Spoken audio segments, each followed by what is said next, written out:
Kéviette, c'est Johanna Swan. Aujourd'hui, c'est une vidéo spéciale où vous n'allez pas voir mon joli petit visage. J'en suis désolée. Mais je vais décider de faire ce format-là donc pour que vous puissiez voir bien ma composition possible. Donc, concernant justement cette composition, on va aussi parler un petit peu de la conférence de presse. Donc, on va revenir sur les points très importants de cette conférence de presse et qu'on a posé des questions justement à Pochettino par rapport à l'état de santé de Neymar. Donc Neymar sera bien disponible, on est fortement content. Moi j'attendais vraiment qu'il soit disponible. Après de là à le faire jouer, j'ai pas forcément trop envie de prendre de risques avec justement sa blessure qui vient juste d'être guérie. Mais comme le coach il a dit qu'il allait le faire jouer, soit en début de match, soit il sera sur le banc. Donc du coup, moi, je l'ai mis dans ma compo. Donc l'avant justement conférence de presse, on a eu des questions au coach par rapport au Classico. Comme pour lui, c'était nécessaire de gagner et de transmettre les émotions aux joueurs. Mais attention, avec du contrôle, puisqu'il a déjà eu quand même, en tant que joueur et capitaine du Paris Saint-Germain, il avait déjà eu 3 victoires contre l'OM. Il faut savoir que la dernière fois qu'on a rencontré l'OM dans cette compétition, c'était en 2010. Donc, comme je vous disais, Neymar était disponible, il en a parlé. Et donc, du coup, ils ont parlé du cas du racisme. Ils ont dit racisme probable avec justement les petits soucis qui s'est passé sur le terrain. Donc, en fait, ce qui s'est passé, c'est qu'il a bien dit qu'il ne l'a vu qu'à la télé, n'était pas présent et que ça fait partie du passé. Il parle de son 3e match, que c'est un match spécial. Ils ont parlé justement de Mbappé, qui aurait peut-être des gènes à la cheville. Il a dit que Mbappé était en parfaite santé puisqu'il voulait savoir si il allait ménager ou pas notre joueur numéro 7. Donc il priorise beaucoup les besoins de l'équipe.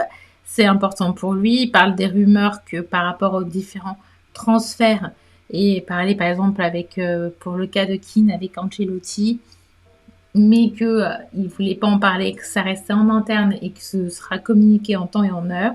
Il parle beaucoup de sa relation avec Leonardo, comme quoi Leonardo était dessus sur les dossiers. On a parlé des sorties justement médiatiques avec l'entraîneur de Marseille.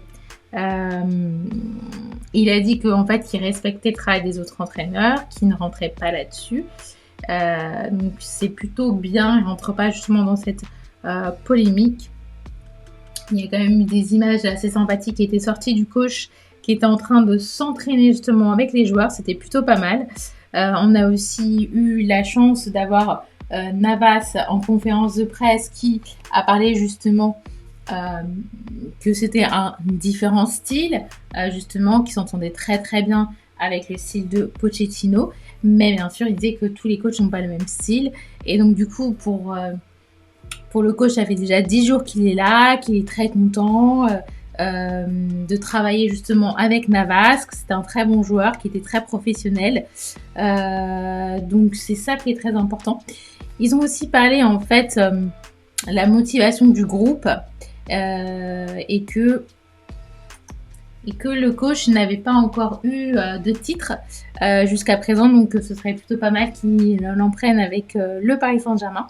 Il a parlé aussi qu'il y a certaines règles qui ne peuvent pas changer, le fait qu'il y a 11 joueurs sur le terrain, mais voilà, qu'il y a des choses qu'il peut imposer à ses joueurs, qu'il y a des paramètres, des choix à faire, et qu'il essaie de faire au mieux avec la meilleure équipe et les meilleures complémentarités, et aussi de faire en fonction de la forme des joueurs. Donc moi, ce que j'entends, c'est que peut-être on va avoir un coach qui va pas hésiter, si l'institution bien sûr le laisse faire, à mettre certains joueurs sur le banc et d'autres à prouver qu'ils méritent de pouvoir rentrer sur le terrain. Donc dans ma composition, moi j'ai forcément mis Navas en gardien, dans un Kurzawa parce que Bakker a pas mal joué et c'est le remplaçant numéro 3. Kurzawa sort de blessure, donc il faudrait peut-être lui donner du temps de jeu. Kipembe, c'est le risque que je vais prendre de faire tout le match. Donc du coup, il revient de blessure, mais bon, on connaît notre Warrior. Au pire, on pourra peut-être faire un changement avec Diallo, mais bon, moi je préfère le faire jouer tout le match. Marquinhos, capitaine, qui sera là. Florenzi, qui revient de blessure, mais qui a déjà joué une partie du match, sera obligé de rester là du début jusqu'à la fin, puisque Dagba est qu'à Covid.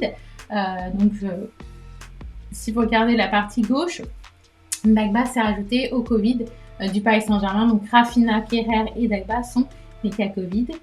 C'est un petit peu dommage. Et puis bon, voilà, l'infirmerie, comme je vous l'avais dit, je suis très contente. Elle s'est beaucoup vidée.